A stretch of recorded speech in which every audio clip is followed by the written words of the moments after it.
கிருஷ்ணனுக்கு ஒரு சில பேர் உண்டு. ரன்சோட் ராய் அப்படின்னு பேர். ரணபூமியை விட்டு ஓடின ஒருவன், ரணபூமியை விட்டு ஓடின ராஜா, இப்படி ஒரு பேர் யாராவது சொல்லுவாளா அப்படின்னா அதுதான் கிருஷ்ணன். நீங்கள் எந்த பேரை வச்சு சொன்னாலும் அதில் அவனுக்கு ஒரு விதத்துலையும் அவமானமே கிடையாது. அதெல்லாம் ஒரு பெருமை. நவநீத சோரன்னு ஒரு திருநாமம் உண்டு. நவநீத சோரன்னா, நவநீதம்னா வெண்ணெய், சோரன்னா திருடன், வெண்ணெய் திருடா, இது ஒரு பேரான்னா நம்ம எல்லாரும் பஜனை பண்ண நந்த கோபாலா, நவநீத சோரா.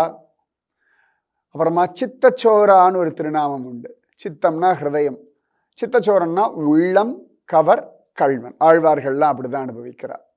நிறைய திருநாமங்களில் ஒன்று இந்த ரன்சோட் ராய், ரணபூமியை விட்டு ஓடின கண்ணன் அப்படின்னு ஒரு திருநாமம்.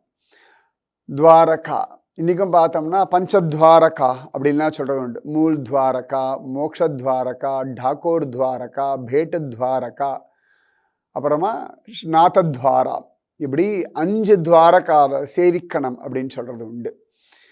அதில் பேட்டு துவாரகா, தீவில் இருக்கக்கூடிய துவாரகா, அதுதான் ஒரிஜினலாக கிருஷ்ணன் வாழ்ந்த ஒரு இடம்.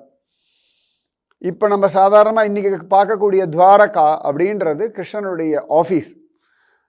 பேட்டு துவாரகானா, பேட்டுனா தீவு, ஐலாண்ட். அந்த ஐலாண்ட் துவாரகாவில் தான் கிருஷ்ணன் வாழ்ந்துட்டு இருந்தார். ரீக்ளைம்டு லேண்டுன்னு சொல்லுவாள். இன்றைக்கெல்லாம் இந்த ரீக்ளைம்டு லேண்டை பற்றி நிறைய பேசிகிட்டு இருக்கோம்.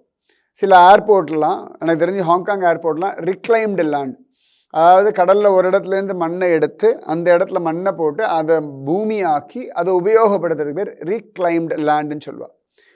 அந்த மாதிரி முதல்ல சமுத்திரத்துலேருந்து ரீக்ளைம்டு ஆன லேண்ட் எது அப்படின்னா பரசுராம பிரதேசமான கேரளா, இதெல்லாம் தான் ரீக்ளைம்டு லேண்ட்.